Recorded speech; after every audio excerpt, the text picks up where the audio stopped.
¿Cuántos estamos felices de estar este día en la casa de nuestro Dios? Amén. Alabado sea nuestro Dios, porque este día escuchamos al Espíritu Santo a venir a alabarlo, ¿verdad? ¿Y qué hicimos nosotros? Fuimos obedientes, obedecimos a su mandato. En esta mañana vamos a hacer una oración especial por Andri, uno de nuestros jóvenes, cumple años el día de mañana, así que su mami nos pidió que hiciéramos una oración especial para su hijo, así que les pido que inclinemos el rostro. Querido Padre, mañana uno de tus hijos, uno de tus jovencitos va a cumplir años. Y en esta mañana, Señor, queremos elevar una oración de consagración por este joven. Te pedimos que tú lo unjas con tu espíritu y que tu palabra sea cimentada en su alma, en su mente y en su corazón, Señor, para que así en esta corta edad, si ya tomó la decisión de seguirte, de servirte, que se mantenga firme, Señor. Y si tiene todavía alguna duda, si tú eres un Dios real, te pedimos que tu palabra sea cimentada, Señor, en su corazón y en su mente, para que él en este momento y a esta corta edad pueda escoger servirte como su Dios. Bendícelo de una manera especial, bendice a su madre, a sus hermanos, bendícenos a nosotros, Señor, para que podamos ser un testimonio para él que tú eres un Dios real, que tú eres un Dios vivo y que vale la pena entregarnos a ti y servirte, Señor. Te pedimos que mañana sea un día de gozo para él y su familia, celebrando un día más, Señor, y una oportunidad más de vida que le das. Esto te lo pedimos, Señor, no porque seamos buenos, porque seamos justos, sino por la preciosa sangre de tu Hijo Jesucristo. Amén. Y qué hermoso, hermanos, porque Dios usó a la hermana para que pidiera oración por este jovencito que va a cumplir años mañana. Les voy a contar una historia de un joven a corta edad, su nombre es Jonathan. Jonathan un día decidió ponerse a la disponibilidad para esta organización que estaba al cruzar la calle de su trabajo. Y esta organización se llama Planned Parenthood. Para los que no saben qué es Planned Parenthood, es una organización con clínicas en todos lados y ellos se dedican a hacer abortos. Así que Jonathan y sus amigos una vez por semana van y se paran al frente de ese edificio, más o menos como alrededor de unos 200 metros, para que no se considere que están traspasando ese lugar. Aparte de eso, las reglas son que ellos no pueden acercarse a estas mujeres para hablar con ellas. Ellas tienen que venir a ellos, o cuando van pasando por los autos, se paran algunas, porque ellos tienen folletos o pueden hablar con ellas de la importancia de la vida y de la decisión que están a punto de tomar, que va a cambiar el resto de sus vidas. Así que esa mañana Jonathan veía cómo pasaba un auto, pasaba otro, y entraban a ese estacionamiento, las mujeres salían, entraban por la puerta de ese lugar para hacer lo que venían a hacer. Jonathan estaba tan decepcionado porque esa mañana nadie se había parado para hablar con ellos. Y él estaba reclamándole a Dios, le dice, Señor, ¿por qué me haces esto? ¿Por qué esta mañana de invierno tan helada, estaba como más o menos, dice, alrededor de 25 grados, y había tenido una semana tan pesada, como a veces he escuchado a mi hijo que tiene una semana pero tan desgastante, que ya no hay fuerzas para hacer más? Pero esa mañana Jonathan escuchó la voz de Dios y él obedeció y fue. Así que estaba reclamándole a Dios, ¿por qué me haces esto? ¿Por qué tú quieres que yo esté aquí si no pasa nada? Entonces, en ese momento, cuando más decepcionado, más cansado estaba, vio que pasó una camioneta alta, una camioneta color blanco, entró, se estacionó, la apagaron la camioneta, y Jonathan se quedó fijo viendo ese lugar, esperando que saliera la mujer de esas puertas y entrara por las puertas, ya estoy hablando como boricuas, puertas de Planned Parenthood. Entonces, hermanos, algo sucedió que no se bajaba nadie. Lo único que Jonathan podía ver es que adentro de la camioneta estaba una mujer como entre 17 a 20 años y un señor mayor con pelo blanco. Quizás podía ser su papá, quizás podía ser su abuelo que la acompañaba. Lo que sí podía ver es que estaban teniendo una conversación porque volteaban a verse uno al otro de vez en cuando. Pero la camioneta la seguían prendiendo, unos minutos después la apagaban, la prendían, la apagaban. Así sucedió como por unas 3 o 4 veces. Así que en ese momento, cuando Jonathan ve que siguen con la conversación, también veía que la muchacha se agachaba como que estaba llorando. Jonathan se dio de cuenta que estaba ocurriendo en ese lugar una guerra. Estaba ocurriendo una batalla donde se decidiría algo muy importante, hermanos, donde se decidiría la vida para este niño o la muerte.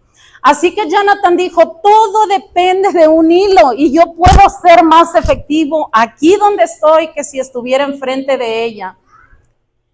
Si solo me pongo a orar. Así que en ese momento, hermanos, Jonathan levantó la mano en dirección de la camioneta donde estaba la muchacha y le pidió a Dios que ayudara a esa mujer a tomar la decisión y inclinar la balanza hacia la vida de este niño. Jonathan cuenta que aunque él nunca tuvo la oportunidad de hablar con esta mujer, se dio de cuenta de algo que quizás muchos ya sabemos o algo que algunos de nosotros necesitamos saber. ¿Y saben qué fue, hermanos? Es que hay una batalla. There is a battle. Hay una batalla invisible que tú y yo no podemos ver. Pero lo que sí podemos hacer nosotros tenemos el privilegio de inclinar la balanza hacia la victoria, hacia la obediencia y hacia la santidad a Cristo. Porque eso es lo único que nos cambia la vida, hermanos, la obediencia y hacer lo que Cristo nos pide que nosotros hagamos. Y Pablo nos dice en Efesios que para pelear esta batalla, esta guerra espiritual invisible que está ocurriendo, hay una armadura que tú y yo tenemos a nuestra disponibilidad. Vamos a buscar en Efesios 6, del 10 al 13, otra vez. Y vamos a leerlo.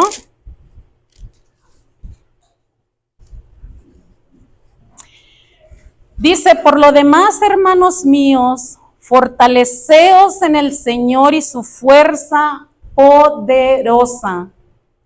Vestíos, dice, pongámonos toda la armadura de Dios para que podáis resistir en el día malo. Otras dice, para que podáis estar firmes en el día malo. Porque no tenemos lucha contra sangre y carne, sino contra principados, contra potestades, contra los gobernadores de las tinieblas de este mundo, contra huestes espirituales de maldad en las regiones celestes. Dice, por lo tanto, tomad toda. No dice, tómate una, tómate la Biblia nomás, tómate, no, dice, tomad toda la armadura de Dios para que de esa manera podáis resistir en el día malo. Y habiendo acabado todo, dice, estad firmes. Hermanos, esta idea propia de Pablo, la armadura de Dios, proviene de la experiencia como un ciudadano romano. Y luego más tarde, todos sabemos que también él fue prisionero bajo la guardia romana. Así que el tener Pablo estas experiencias le había dado la ocasión de familiarizarse ¿con qué? Con los soldados romanos, con el equipo, con el uniforme que ellos usaban. Día a día, él los veía, no les pude conseguir el uniforme romano, pero sí pude conseguir uniforme de soldados. Una amiga del trabajo, enfermera, ella es soldada y su esposo, así que me dio el privilegio de traerlos para que podamos ver más o menos de qué se trata, ¿verdad? Así que él los veía con sus uniformes, con sus botas, con su casco, con sus cinturones, incluso también por ahí hay un manual de instrucciones que también ellos tienen.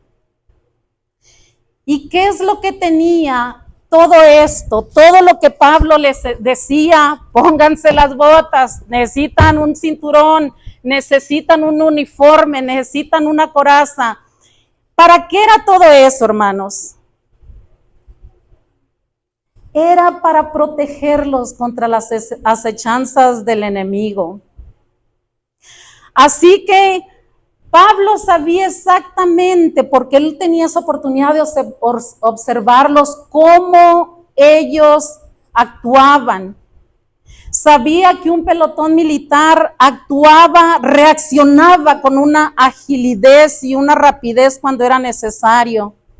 También Pablo sabía que en ese tiempo habían conquistado muchas regiones. Pero ¿saben por qué, hermanos? Porque ellos dicen que los soldados romanos tenían una instrucción, y los entrenaban muy, muy bien. Así que en ese tiempo Dios lo usó para que a sus lectores les escribiera esta carta a los Efesios, para que ellos se pudieran relacionar exactamente de lo que él estaba hablando, ¿verdad? Sé que a muchos de nosotros nos gusta viajar y no importa a dónde vayamos, en qué aeropuerto estemos, en qué parte del mundo estemos, siempre pasamos por es lo mismo, ya sabemos exactamente qué hacer, ¿verdad? Después que hacemos check-in en las maletas, luego nos dirigimos donde están los agentes del TSA, donde van a revisarnos nuestras identificaciones, todo lo que llevamos. Pero hay algo muy importante, cuando llegamos al TSA, donde están los agentes que revisan nuestros documentos, les entregamos ya sea el pasaporte, la identificación que llevamos, y ellos lo que hacen es que checan los datos, ven la fotografía y luego con sus propios ojos ven a la persona que está enfrente para asegurarse que sí es la persona que tienen ahí, ¿verdad? Pero aparte de eso, pasan esta documentación por la unidad CAT, que le llaman tecnología de autenticación de credenciales. Y esa tecnología ayuda, dice, para detectar si alguna identificación es fraudulenta. Y también verifica los datos, ¿verdad?, del viaje. Pero saben, hermanos, hay algo tan importante, que los agentes del TSA han hecho mucho estos por 20, 30 años, pero no importa cuántas veces lo hayan hecho, ellos no creen y no confían en lo que sus ojos pueden ver. No confían cómo se sienten en ese momento, no confían en toda la experiencia que hayan tenido, ni a cuántos miles de pasajeros ellos hayan checado. Siempre, siempre pasan estas identificaciones por la unidad CAT. Y nosotros, hermanos, para obtener la victoria en esta guerra espiritual que estamos enfrentando, comienza aquí, con esto, con la verdad y solo la verdad. Y Pablo lo describe así cuando habla de la primera pieza de esta armadura. Vamos a ver ahí en Efesios 6:14.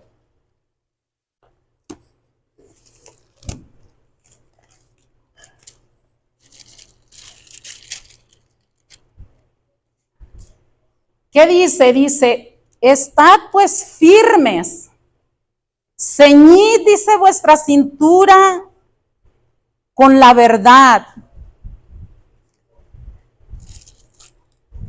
La armadura de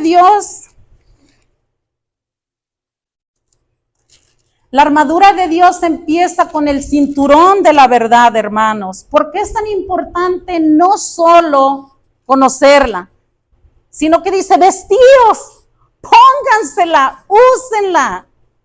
¿Saben por qué, hermanos? Porque cuando el enemigo nos ataca, no es que ya tenga un plan general para cada uno de nosotros. Él nos estudia, Él nos ve, Él nos observa. En esos momentos donde nadie nos ve, Él siempre está con sus ojos puestos en cada uno de nosotros. ¿Y para qué es? Para personificar casi la verdad. Los planes que Él planea se parecen casi a la verdad. Porque Él es muy astuto, hermanos. Y nosotros a veces, yo les digo de mi parte, yo me he descuidado también. Y a veces pienso que estoy en la verdad, pero cuando vengo a la palabra de Dios y me ciño de la verdad, Dios me dice, parece verdad, pero no es. Así que, ¿qué vas a hacer? Entonces, hermanos, Pablo dice en Juan 8:44, si gustan buscarlo,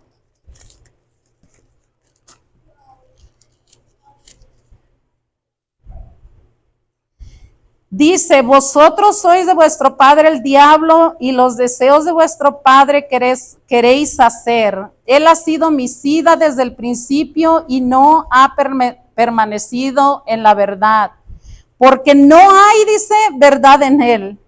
Cuando habla mentira, de su yo habla, pues es mentiroso y padre de mentira. ¿Qué dice? Que es el padre de mentira y que la mentira es su marca, esa es la marca del diablo. Es el lenguaje nativo, porque de eso él vive, ¿verdad? Él no puede hacer otra cosa más que mentir.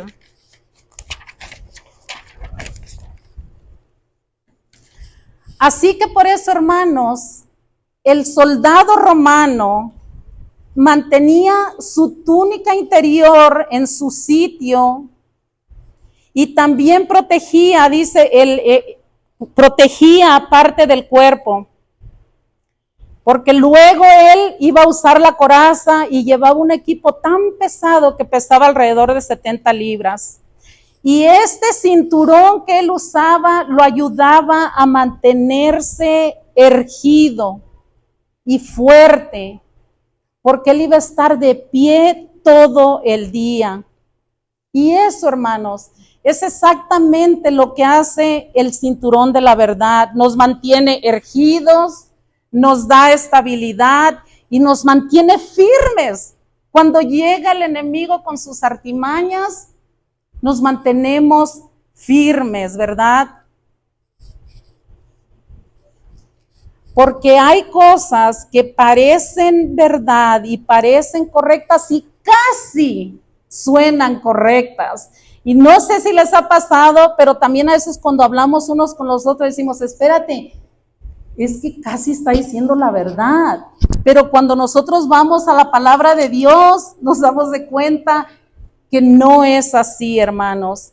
Así que pueden parecer y sonar casi correctas, pero con el estándar de la verdad en su lugar podemos ajustar todo lo de nuestra vida para que esté en sintonía con la palabra de Dios.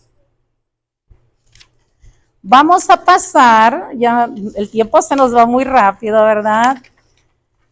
Pero vamos a tratar de resumir un poco cada parte de las armas que tenemos, ¿verdad? Efesios 6:4 dice, y vestíos con la coraza de la justicia de rectitud. En inglés dice righteousness, rectitud. Así que una vez que el soldado se ajustaba su cinturón, se ponía la coraza. Y la coraza era algo metálico que los cubría como desde el cuello hasta los muslos, ¿verdad? Y dice, en la época de Pablo, el legionario romano típico llevaba su equipo de protección llamado toraca sobre una prenda de cuero parecida a una vaina. Y si era lo bastante rico, o sea, si era privilegiado, si tenía dinero, iba más protegidos que los que no tenían mucho dinero, ¿verdad? Así que también se ponía una cota de malla sobre la coraza como un refuerzo adicional. El objetivo de todas estas capas que él se ponía encima de la coraza era para proteger los órganos vitales, especialmente, ¿qué tenemos aquí? El corazón. Es algo tan vital en la vida. Así que protegían el corazón lo más que podían, porque en caso de recibir un impacto directo al corazón, ¿qué iba a suceder, hermanos? Exacto, era caso de vida o de muerte, porque una espada enemiga que viniera y traspasara el corazón se detenía en seco y moría ahí el hombre, ¿verdad? Cuando estudiamos un poquito sobre el cuerpo humano, nos damos de cuenta que el corazón es quizás el órgano más vital en nuestro cuerpo. El corazón late a veces bastante fuerte, dispersa sangre por las arterias, por las venas, corre oxígeno en nuestro cuerpo y otros nutrientes que los transporta a otros lugares de nuestro cuerpo y eso nos da energía, ¿verdad? Nos da vida. Por eso, hermanos, han conocido personas que no tienen un corazón fuerte, están enfermos. El corazón débil tiene un efecto tan grande en todo el organismo. Y sin la continua acción que siga bombeando, el cuerpo siente los efectos de la disminución hasta que en última instancia deja de funcionar. Y cuando el corazón deja de funcionar todo nuestro cuerpo, ¿verdad? Y la palabra de Dios dice, así pues, dice, el corazón es el centro de la vida. Es la fuente que nos mantiene vivos. La fuente y lo que el corazón físico hace en tu vida, el corazón espiritual es para tu vida espiritual. Proverbios 4, 23 al 25 dice, sobre toda cosa, o sea, si algo tienes que guardar, sobre toda cosa, guarda tu corazón, porque de él, dice, mana la vida. Aparta de ti la perversidad de tu boca y aleja de ti, dice, la iniquidad de los labios. Básicamente nos está diciendo, rechaza toda fuente de maldad. Decídete a ser una persona recta, una persona honrada. Y saben, hermanos, porque la rectitud comienza de adentro hacia afuera. Es cuando cooperamos con el Espíritu Santo en hacer lo que es correcto. Y hacer lo correcto no solo cuando el mundo nos ve, ¿verdad? Sino cuando estamos solos, cuando estamos con nuestros propios pensamientos. Tenemos que tener la valentía de hacer lo correcto. Cuando renovamos nuestra mente, cuando escogemos ser obedientes al Espíritu Santo, y entre más practicamos la obediencia a Cristo, nos estamos poniendo la coraza de justicia de la que nos está hablando aquí Pablo.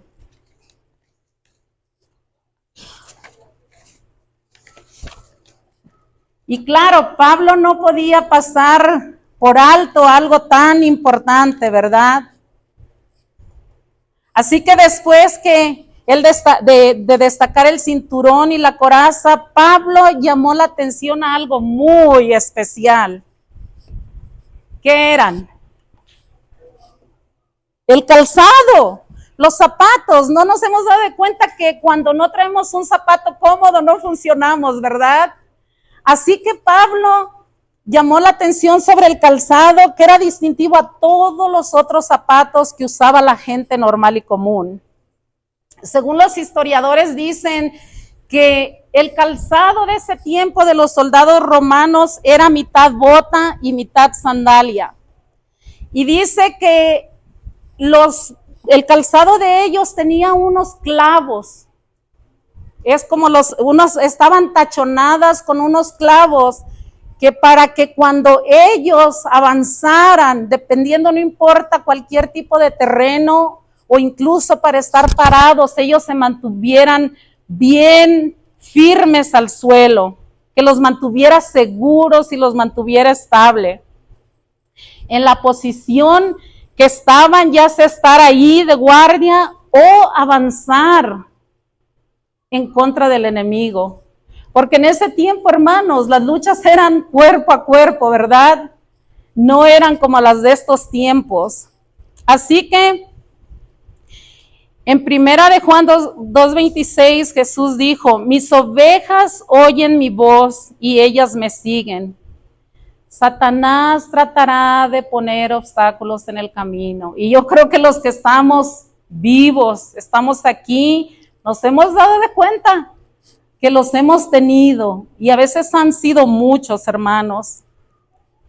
Pero con la fuerza de Jesús podemos caminar hacia adelante, siguiendo a nuestro Señor, obedeciéndolo y avanzando el evangelio de paz, que es, ¿quién es?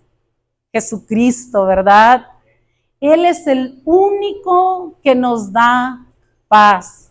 Porque yo he experimentado un ratito que me alejo un poquito, así como no oro como debo de orar, no estudio mi palabra, la palabra de Dios como lo debo de hacer. Empiezo a sentir como mucha inquietud. Empiezo a sentir mi corazón angustiado. La paz se me va yendo, y esa es una señal de que mi hija no está buscando a Jesús, que es el único que le va a dar la paz. Imagínate como profesor, a ver los maestros que tenemos aquí, imagínense como un profesor de una clase de escuela sabática, de middle school. Son jóvenes entre ¿qué? Unos 11 a 14 años más o menos. Y de pronto uno de ellos levanta la mano y te dice: maestro, defíname la paz. ¿Qué es la paz?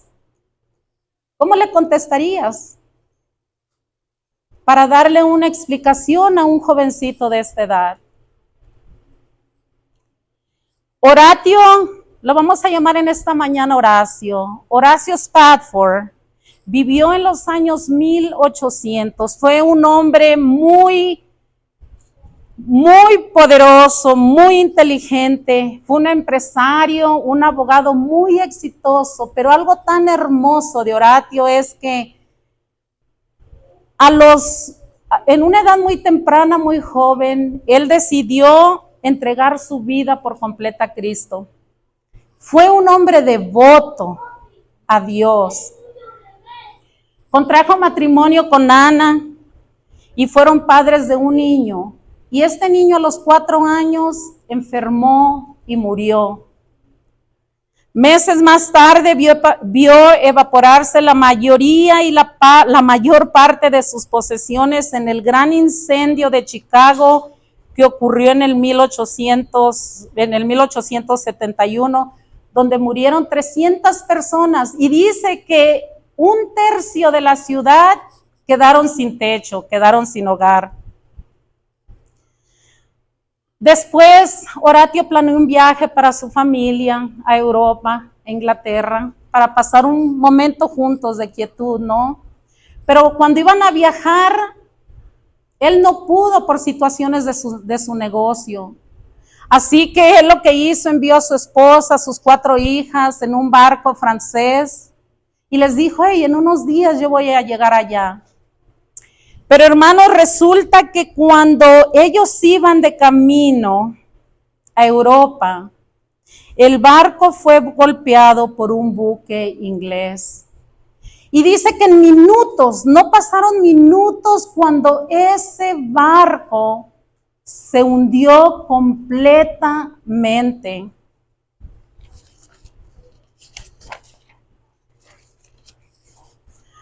Así que unos días después, Horatio recibe un telegrama donde le informan de la triste tragedia, que sus hijas, sus 4 hijitas habían muerto y la única sobreviviente era su esposa. Así que en ese momento Horatio se fue y agarró un barco para Inglaterra para encontrarse con su esposa. Y cuando ellos iban por el área, es casi exacta donde ocurrió la tragedia, dice que el capitán le dijo que ese era el lugar donde había ocurrido la tragedia y donde sus hijas habían perdido la vida.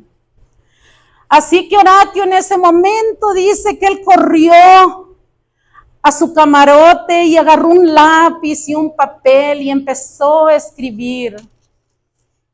Y es ahí, hermanos, donde él escribió la poesía, que luego se convirtió en uno de los himnos más conocidos en el mundo cristiano. It is well with my soul. Está bien, mi alma está bien. Está bien, dice el himno traducido al español. A veces no se puede traducir de esa manera perfecta y tan hermosa, pero dice algo así como: cuando la paz suene como un río y llegue a mi camino, cuando las olas del mar rueden hacia mí, sea cual sea mi destino, tú me has enseñado a decir, it is well with my soul. Está bien, mi alma está bien con mi alma. Ese, hermanos, es el evangelio de paz en acción.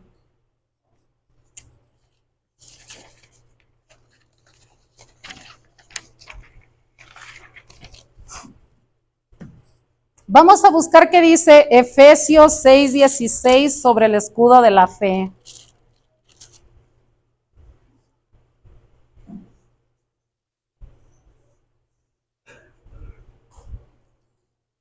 Y dice así: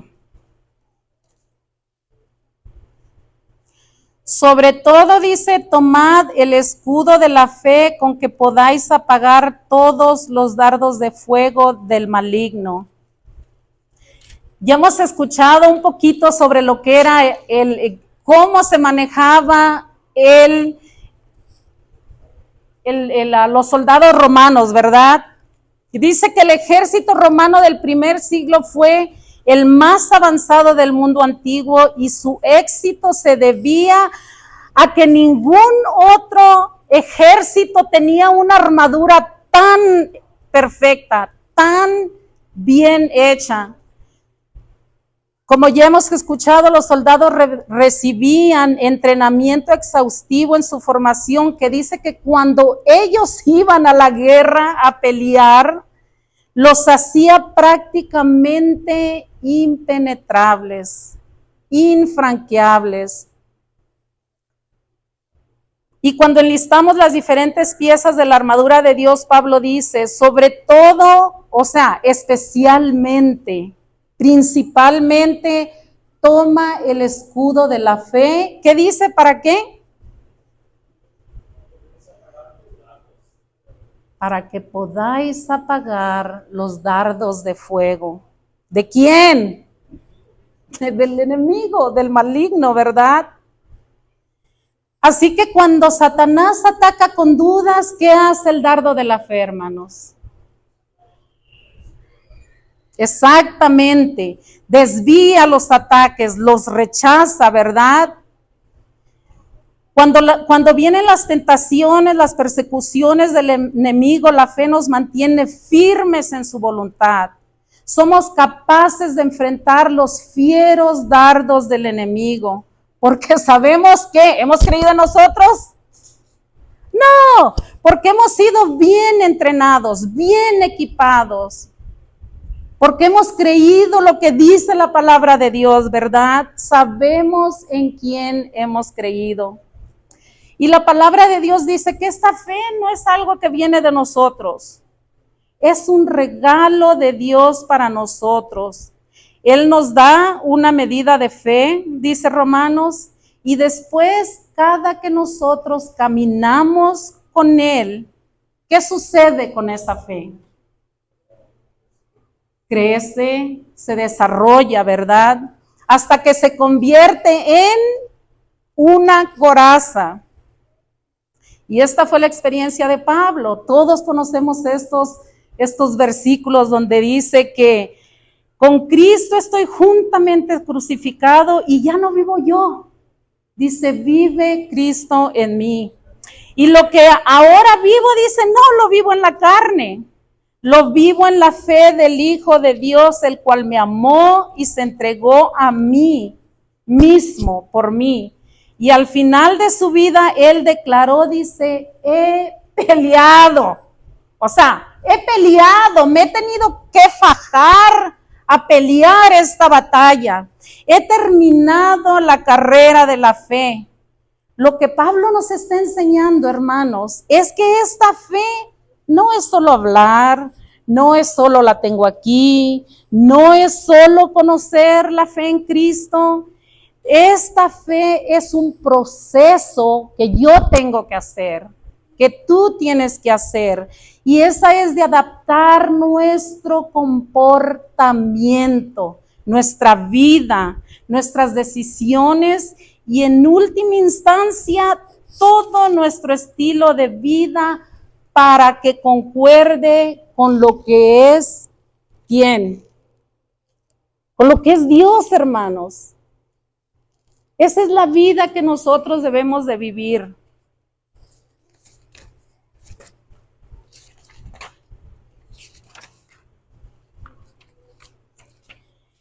Y bueno, les voy a robar un poquito más de su tiempo. Les voy a contar una historia mía, porque a veces nos da pena o quizás sentimos un poco de dolor todavía cuando contamos un poquito de nuestra vida, ¿no? Pero Dios quiere que contemos de nuestro testimonio. Uno de nuestros administradores en mi trabajo, la cual veía casi todos los días, un día me la encuentro por el pasillo y la saludo. Y me dice, Flora, ven acá, necesito hablar contigo. Así que nos quedamos ahí platicando un ratito. Y ella me dice, Flora, dice, te tengo conociendo como más o menos unos 5 años y casi te veo los 5 días a la semana. Siempre que te veo sonriente, eres amable. Siempre te veo como que tienes una vida llena de esperanza, una vida muy bonita. Y me dice, Flora, ¿is your life real? ¿Es tu vida verdadera? ¿Es real? Y le dije, Lauren, le dije, he tenido y tengo tantos problemas en mi vida. Y le conté unos cuantos que estaba pasando en esos días, incluyendo uno de mis hermanos que había tenido un accidente, estaba hospitalizado con muchos huesos quebrados, incluyendo unos dientes. Se creía que mi hermano, quizás él había provocado el accidente porque simplemente ya no tenía ganas de vivir. Aparte de eso, le conté que estaba teniendo problemas tan difíciles en mi matrimonio y que aparte de eso, tenía un hijo que se había ido fuera del país por unas semanas y que me acababa de llamar unos días atrás para decirme que por el momento no pensaba regresar. Pero lo que sí le dije a Lauren, le dije, pero lo que sí te puedo decir, que a pesar de todo lo que estoy viviendo en mi vida, le digo, algo sí es real. Y ese es Jesús en mi vida. Le digo, Él es el que me ha mantenido fuerte, me ha mantenido erguida, me ha mantenido con la esperanza de que aunque las cosas no se arreglen, Él está a mi lado y Él me lo recuerda todos los días y a todas horas, aunque mi corazón se sienta quebrantado, Él me da el gozo de vivir y de tener esa esperanza que todo estará bien y que todo funcionará para mi bien. Y hermanos, es en esos momentos de mi vida donde mi fe más ha crecido. Y es donde Dios me ha refinado mi alma y ha quitado esas cosas que todavía no le han gustado en mi vida. Cosas que todavía no lo honran como lo deberían de honrar. Y para vamos a ir al yelmo de salvación, el casco de salvación, que se ve algo tan sencillo, ¿verdad? Algo que no tiene mucho chiste, pero es una pieza muy importante, hermanos, en la armadura que nosotros como hijos de Dios debemos de usar. Y esta historia nos dice por qué no podemos pasar desapercibido el casco. El periódico estadounidense The Lansing State Journal publicó un artículo el 23 de junio del 2009 acerca del fatal accidente ocurrido a un patinador de 36 años en un parque de patinaje. Las autoridades dijeron que esta muerte pudo haberse evitado si Paul hubiera tenido puesto un casco. Él sufrió una fractura craneana en el cerebro que desafortunadamente le provocaron la muerte. Un simple casco, hermanos, le hubiera salvado la vida. Eso es lo que dijo el oficial del departamento de bomberos. Y esta historia se contrapone a otra que ocurrió en mi familia también. Mi hijo José venía por la Airport Boulevard al sur. Una camioneta iba hacia el norte en la Airport Boulevard y en la Airport Boulevard y la 33 venía mi hijo cruzando ahí y esa camioneta le dio a la izquierda, impactando la motocicleta de mi hijo y aventando a José a no sé cuántos metros de donde ocurrió el accidente.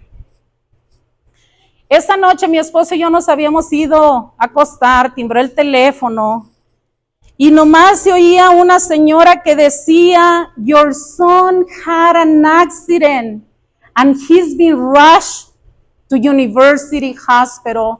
Tu hijo tuvo un accidente y se lo llevaron al hospital de la universidad. Cuando llegamos al cuarto de emergencia, estaba ahí mi hijo en cama. afortunadamente solo con unas fracturas en sus pies. Y hermanos, los de la ambulancia y todos los que entraron en el tiempo que nosotros estuvimos ahí, le decían, el casco te salvó la vida. Unos doctores, entraron como 2 doctores, y uno de ellos le dijo, someone up there was looking down, he was taking care of you. Podemos ver que con el solo hecho de usar el casco, tener una armadura, nos puede salvar la vida, hermanos. Es la vida o la muerte, ¿verdad? Y 2 de Corintios dice, derribando todo argumento y toda altivez que se levanta contra el conocimiento de Dios y llevando cautivo todo pensamiento a la obediencia de Cristo. El casco es una de las últimas armaduras usualmente que el soldado se ponía, pero posiblemente, como hemos visto, era la más importante porque protegía la cabeza y las posibilidades de sobrevivir eran muy bajas. Por eso, cuando Dios nos dice que necesitamos un casco para enfrentar la vida en el ámbito espiritual, lo hace para equiparnos con un elemento muy fundamental para librar las batallas de la vida y las artimañas y las acechanzas que Satanás tiene para nosotros. Vamos a terminar ya con ¿qué es lo último que existe, hermanos? La espada del Espíritu. Y es la palabra de Dios, ¿verdad? Es la palabra de Dios, estudiarla, conocerla. Y cuando estamos a punto de hacer algo que el Espíritu Santo nos recuerda, ¿te recuerdas lo que dice la palabra de Dios? Sí, Señor, y tenemos que obedecer, ¿verdad? Ser obedientes a la palabra de Dios. Dice la palabra, lámpara es a mis pies tu palabra y lumbrera en mi camino. La espada de la palabra de Dios nos protege y destruye a nuestro enemigo y las tentaciones que Satanás tiene hacia nosotros. Hermanos, y yo no quería pasar de alto, porque si ustedes se fijan en Efesios 18, déjenme ver, en el Efesios 6:18, vamos a ver qué dice.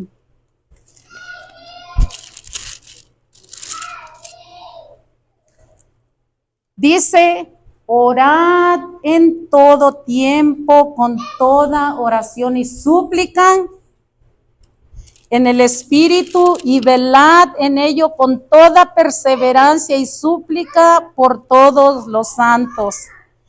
Y Pablo cierra con la oración en esta armadura de Dios, ¿verdad?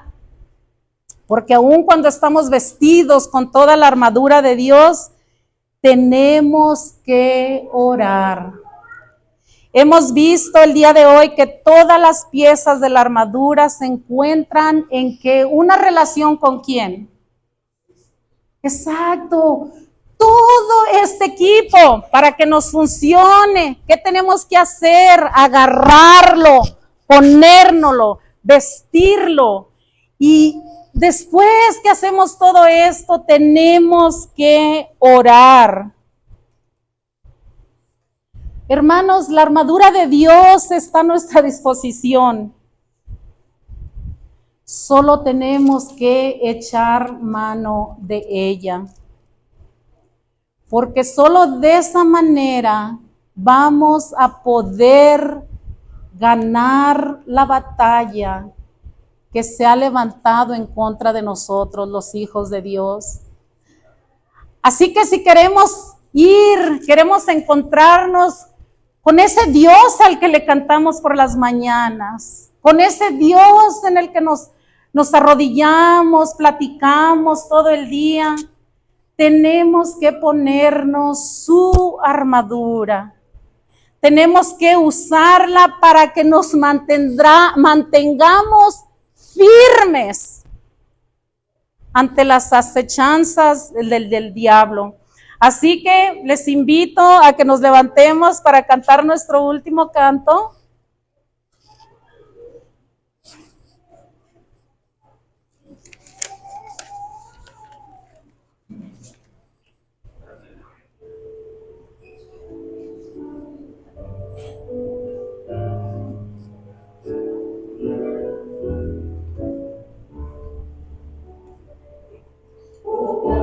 Necesitas obreros del Señor, que vayas presurosos al campo de labor. Alegre yo le digo con todo mi valor, cuéntame, cuéntame, Señor. Voy, Señor, a trabajar alegre y con fervor. Sí voy, Señor, conmigo cuentas tú, Señor. Por en la batalla, enséñeme, Señor, tu célica armadura de aliento, fe y valor, para vencer las huestes del fiero tentador. Contigo cuenta mi Señor. Voy, Señor, a trabajar alegre y con fervor. Sí, voy, Señor, conmigo cuenta tú, Señor.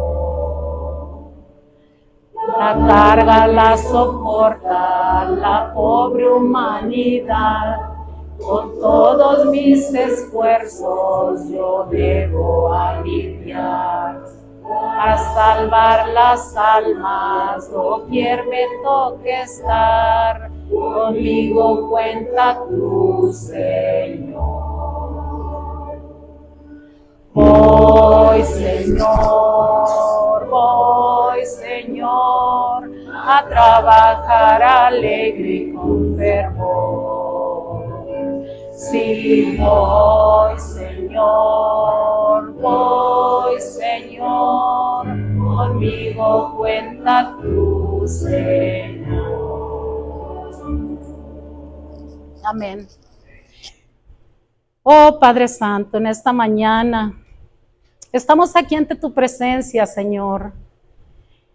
Sabemos que hay una armadura para nosotros, tus hijos, una armadura que no tenemos que comprar. Este equipo que tenemos aquí al frente cuesta miles de dólares, Señor. Pero tu armadura es gratis y está disponible para nosotros, para solo agarrarla y vestirla, Señor, usarla, ponerla en acción, para que nosotros sigamos preparándonos, Señor, para las luchas de esta vida y que nada nos distraiga. Y que podamos, Señor, de esa manera poder ganar la victoria. Que vayamos a pelear, Señor, y nos mantengamos firmes.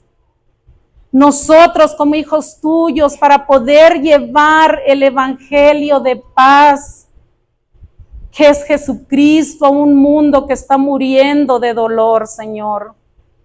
Así que aquí estamos, Padre, para que tú nos unjas con tu espíritu, que tú pongas en nuestra alma, y aunque haya veces que no tengamos ganas de ponernos esta coraza, de ponernos el casco, de agarrar la espada, Señor, podamos nosotros ser obedientes a ti y hacer tu voluntad, porque queremos encontrarnos contigo, papito. Queremos que cuando esos cielos se abran y Jesús venga por segunda vez y las trompetas de los ángeles anuncien que ya viene, podamos cada uno de nosotros, los que estamos aquí presentes y a los que amamos, podamos estar de pie y que ninguno de nosotros se quede, Señor. Que podamos estar de pie y levantemos las manos al cielo y digamos, este es mi Dios. Le hemos esperado y Él nos salvará. Gracias por amarnos. Gracias por estar a nuestro lado, a pesar de cómo nos sintamos. En el nombre de Jesús. Gracias, Padre.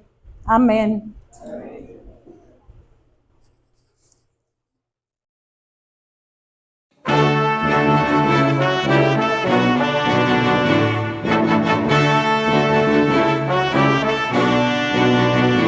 Proclamo hoy que soy cristiano, jamás su nombre negaré. Proclamo hoy que soy cristiano,